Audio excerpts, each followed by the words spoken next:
And there's a guy named Renn who I'm a subscriber to his Substack. I kind of like him. I think he's provocative. I don't always agree with him, but I enjoy his writing and his podcast.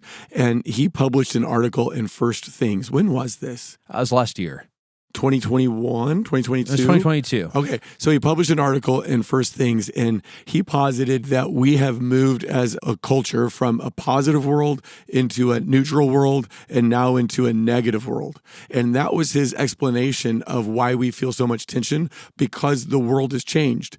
The culture used to have a positive view of being a Christian. So you would maybe go to church even if you weren't really into the religious thing, because it would be good for your business contacts. And then kind of came this neutral part where, church wasn't considered, or Christianity wasn't considered good or bad. It was just kind of this neutral ground. Now, originally he had said, starting in about 1965, he went back and amended that to take away that date. And I don't know if he moved it or if he just took out the date completely. But he says now we live in a negative world. So his explanation, or his way to untie the Gordian knot, is to say the reason we feel so much tension is because the world has changed. And you can kind of see where he's coming from. I mean, there's a lot of people who have been attracted to that explanation because it does have some explanatory power. It does feel like things have changed. Yeah, I mean, I think it's undeniable that Christianity seems or feels to a lot of us like a much more negative thing. It's not a status builder. No one's going to be impressed by you because you say you're a Christian. They're not going to say, I want to work with you because you go to church. And so again, I think it's why it's such a persuasive answer, is that really everything has changed. Now, I want us just to show what I think is kind of right about his argument, is to look at a few major shifts that have happened in our culture that fit with this particular solution to the Gordian knot. And that would be demographic shifts, shifting language, shifting moral norms, and shifting prominence and acceptance. So let's hop into each one of those one at a time. Let's start with demographic shifts. We are going through a massive demographic shift right now. Over the last 25 years, 40 million Christians have de-churched, making the last 25 years the largest religious shift in American history. And it's away from the church. And this data is from Ryan Burge. Is that right? It's from probably the best guy talking about the changing demographic within Christianity and broader faith, right? Yeah, it's from him. There's going to be a book coming out called The Great Dechurching. I don't even think you can pre-order it yet, but This data is going to be explored there. So credit to Ryan Burge, Michael Graham, and others who gave us this data. But that's a major shift, is the point. 40 million Christians have left the church. That's just what it means to be de-churched. And then between 1953 and 2022, so what's that, 70-ish years? Almost exactly. The number of Protestants have gone from 70% of the population self-identified down to 34% of the population. So imagine that. I mean, that's cutting it in half, the number of people who consider themselves Protestants. So you can see why somebody like Renn would say, hey, the world really has changed. And going along with that decline of Protestants has been the rise of the nuns, which we've talked here before, not the N-U-N-S. Not the habit-wearing nuns. The N-O-N-E-S, the spiritual nuns, those who, when they see a list of religious options, say, I'm none of the above. Now, that number has grown almost to be 25% of the population. The percentage of Protestants is roughly 34%, percentage of nuns roughly 25%. So that's a huge change, because those faith commitments or lack of commitments come with a lot of implications for people's worldviews, how they think about the world, how they vote, how they live their life, their values, all that kind of stuff. Yeah, and when you go through that kind of demographic shift, it means that in the 50s, you could expect that there were Christians who were adjacent to power, held power, were peripheral to power in some sense. And now, with so few Protestants in the United States, Christians feel increasingly marginalized to power. They don't feel like they're at the center or adjacent to power, because there's just fewer of them who are going to be CEOs, who are going to run companies, who are going to run small businesses, who are going to be in office. And so that makes a giant difference just in your perception of what's Christianity's role in culture. So the second thing we've seen change is our language. Language, how we talk and what words mean, tell us a lot about a culture's worldview. And Christian language made sense to a lot of people, the vast majority of Americans, whether or not they were in the church, whether or not they consider themselves Christians. So if you use words like heaven, hell, God, faith, salvation, the same image or very similar images came into people's minds. They understood what sin was. It was like a moral transgression transgression of God's law. So you could have someone like a Billy Graham come in and do this big crusade and talk about God, faith, salvation, heaven, hell, sin, and it made sense to everybody. I remember being on staff with Campus Crusade for Christ, and we would talk to people about the 4 spiritual laws. And when we talked about God, sin, put your faith in Jesus, it made sense to them. It wasn't like the first time they'd heard it. They'd heard these things before, and the only question really was, are you ready now to make this decision? It's something that had been on people's minds, and this is probably in the 80s and 90s, not that long ago. We're noticing a change. I mean, if language, like Keith just said, is kind of a shared social space, and language makes sense when we have shared meanings, what happens when we lose those shared meanings? What happens when Christianity ceases to be the common religious tongue that everybody understands? And of course, that's what's happened today. I mean, you're as likely to hear the word sin applied to chocolate as you are to hear sin applied to some sort of transgression of God's law. In fact, our moral lexicon, our moral language has shifted radically. Rather than talking about sin as a problem, you are far more likely to have people whose lexicon of wrongdoing sounds like this: harm, toxic, repression, abuse. That's become our new moral language. And what's interesting is that, maybe excluding abuse, this language of wrongdoing, it's not about acting contrary to God's will. It's about acting contrary to your own self's desires, to my own desires, or pressuring someone else to act against their desires. That's what's toxic. That's what's repressive. That's what's harmful. So we have an entirely different definition of what the law is. Sin doesn't violate the law of God. It violates the law of self. And that's why a lot of people consider Christians bigots or out of step with the culture or on the wrong side of the moral argument, because Christians are constantly calling themselves and everyone to deny themselves, to take up their cross, to follow Jesus, to set aside their own personal agenda, to let God and their community define who they are. And that is just not the same way that people in our culture are thinking about sin. Let me give another example of shifting language. Heaven, okay? In all of my years of ministry, and I've been doing this since, I guess, 2010 now, I have literally never had someone ask me, how do I go to heaven? Yeah. Never. I don't even know if I've had that, and obviously I'm older. But I do think people were concerned about it 30 years ago more than they are today. They were concerned about the afterlife, but today it seems like people are far more concerned in how do I fix personal problems? Right. How do I fix societal problems? Yeah. And so heaven has almost dropped out of our lexicon. And I think another reason is simply because most Americans, statistically speaking, think they're going to go to heaven. Yeah. So it's not really a problem for me if I believe in heaven at all, because the youngest generation, Gen Z, there's actually a growing belief in reincarnation, which kind of makes sense with this self-expressive twist, right? If the self is the center of everything, the idea that the self gets lots of turns in life to keep self-expressing and becoming a better self, well, reincarnation makes a lot of sense. Okay, so what we're doing here is we're saying, why do Christians feel all this tension? Why do they feel like that the culture is out to get them, that Jar Jar Binks and Blinky and all of Patrick's Pac-Man friends are out to get them? And that's because the world has changed, or at least that's the option that we're exploring here. That's the answer we're exploring. The world has changed. The demographics have changed. Less people are going to church. Less people consider themselves Christians. The language is changing. And another thing that's changing is our moral norms. In other words, what was once considered right is now considered wrong. What was once considered wrong is now considered right. So think about the seeker-sensitive movement. This is like Willow Creek, Saddleback Community Church. They could count on consensus on the moral norms of America. So they didn't have to define what was right and wrong. They could assume that people came with a shared moral language and that they would feel guilty because they had violated their own conscience and the moral norms of their culture, violated God's law. So what these seeker-sensitive churches were doing was trying to show people, usually affluent suburban people, that they had a need for Jesus. They were trying to say, hey guys, you know you violated the moral law. You know you're guilty. So now come find Christ. And I don't think that works anymore, does it? No, well, think about it. When you're an affluent person, again, who's sharing the same moral norms as everybody else, the main question you need to have answered is, just is Jesus relevant to my personal life? And that's what the seeker-sensitive movement was all about. It was all about showing Jesus's relevance. And just to underline how much things have changed, I mean, just stop and think. Miley Cyrus, Selena Gomez, Nick Jonas, they used to have to wear purity rings and claim that they weren't having sex, which I guess I don't know if they were or they weren't, but they'd have to claim that just to gain a wide audience. Think about that happening today. No one's going to do that. Or here's another example, just to show how far and how swiftly our ethics have shifted.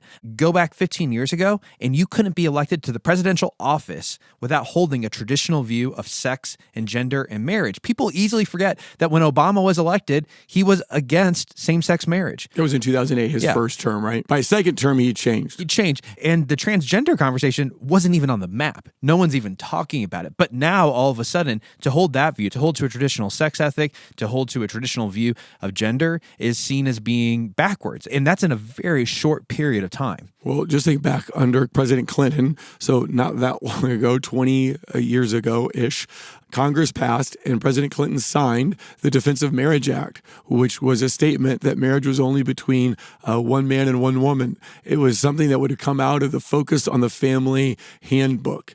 And it passed with overwhelming support in the United States Senate. And now, of course, gay marriage is on the books. It's legal. It's been declared constitutional. In fact, if you're against gay marriage, you're now a bigoted person. So that's the point, is that in just a short period of time, we're not talking about it's right or wrong right now. We're just saying in a short period of time, the world has changed and Christians have been found on the wrong side of the cultural issues. Well, and it's probably worth saying, just statistically speaking, 15 years ago, most Americans would have held the traditional view. Now, today, the vast majority of Americans do not hold the traditional view of sex and marriage. Right. But it's not just Americans, it's Christians too. 15 years ago, the vast majority of Christians of just about every stripe would have held a traditional view of marriage.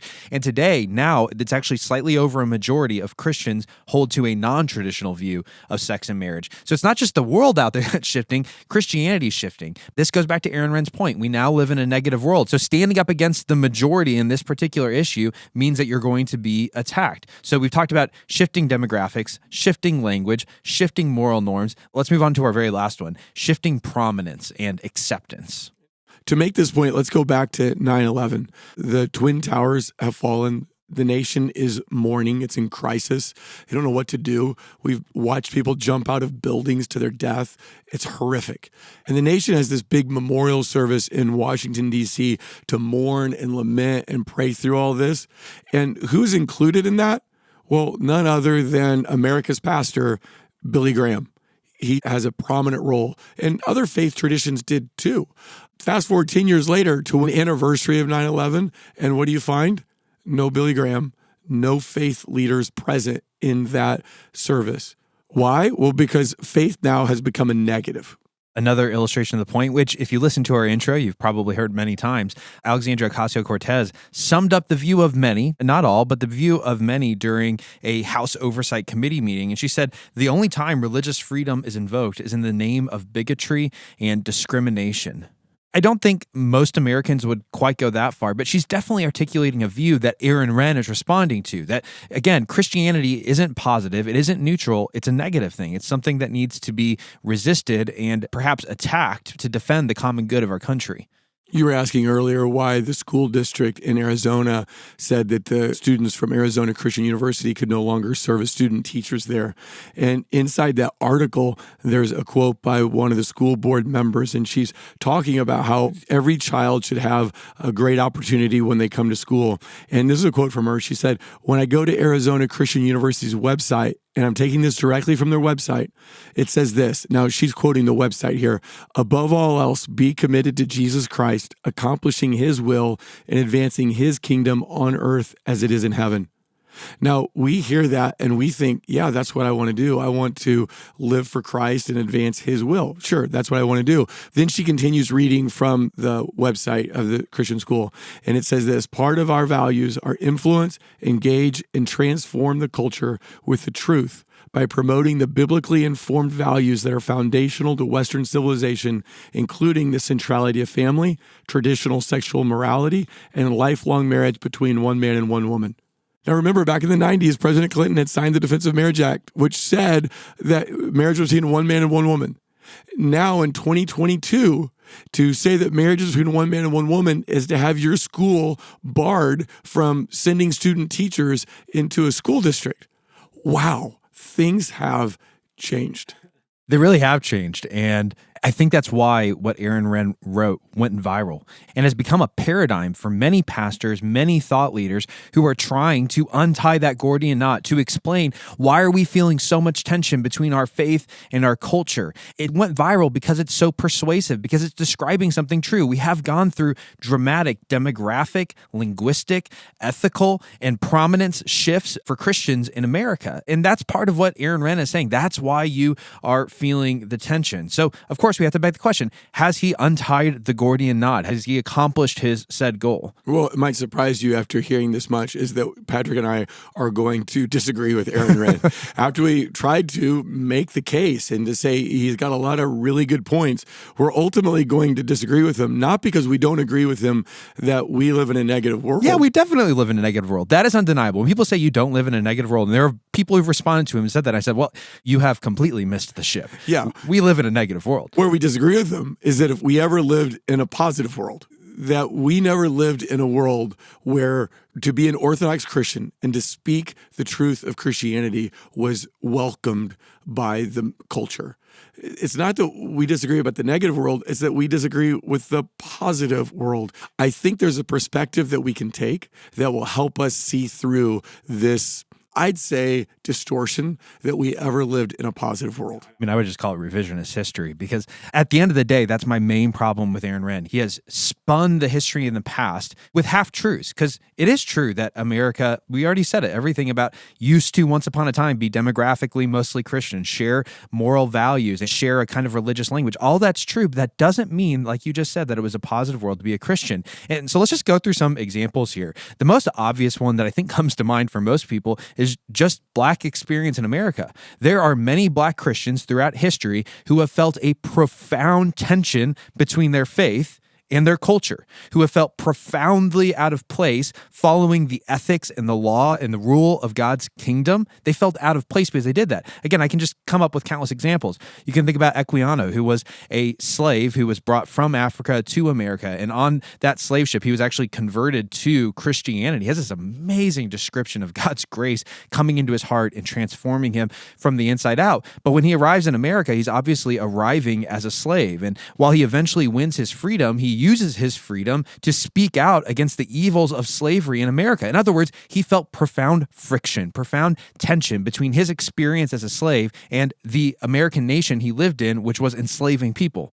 You know, when I said that we could adopt a perspective that would kind of see through this facade, this is the perspective that you're talking about. It's the Black experience in America. In fact, I think Aaron Renn went back and revised his argument in light of some of the pushback that people gave him that to be a Black American in the 1940s or 1950s, much less earlier than that, and to speak Orthodox faith about every person being created in the image of God, being due rights and dignity and respect, you couldn't say that in Mississippi and not get a lot of pushback from churches, much less the broader culture. So what you're doing is you're putting real live people and their stories and showing that they felt friction between their faith and their culture. Yeah, Frederick Douglass felt tension. Martin Luther King felt tension. John Perkins felt tension. We can find countless examples of Christians who were being Orthodox who felt profound tension. But this actually wasn't just the experience of Black Christians in America. It's been the experience of Christians throughout American history. Let me just run through it. It doesn't matter whether you're talking about the evangelicals who were fighting for women's suffrage. They felt some friction. They felt out of place. Or you're talking about the Baptists who were battling against rampant alcoholism. We give temperance a bad rap, and I understand why. There was actually a serious issue of alcoholism that led to serious issues with domestic abuse and violence. That's where the temperance movement came from, and Christians felt out of place because they were trying to resist alcoholism. Or we could talk about the Methodists who resisted industrial interests by demanding safe factory conditions, and they wanted to end child labor. They felt a profound friction between the values of the kingdom of God and the values of the American industrialists. You could talk about the Presbyterians who resisted us entering into World War I because they feared it would corrupt the character of young men. We could talk about the evangelists, like Billy Graham being one of them, who during the post-war era, they were actively resisting the influence of communism in the academy and in media. You could talk about the members of L'Abri who awoke Americans to the evils of abortion. They felt friction and tension between their position and most of American culture, which had embraced abortion at the time. Or we could talk about the Christian professors in the mid-90s who were confronting the idolatry of the markets and greed that was characterizing our country at the time. All of these people, and literally you pick a decade and I will find you Christians, and many, many of them who felt profound tension between their faith and their culture. This is nothing new. I'm Patrick. Thanks for watching this video. If you're passionate about ending tribalism in the church and giving Jesus your allegiance, you're not alone. We have a podcast and a book. They're both called Truth Over Tribe. You can download the podcast on Apple Podcasts or Spotify. You can buy the book on Amazon. I hope you'll check them out.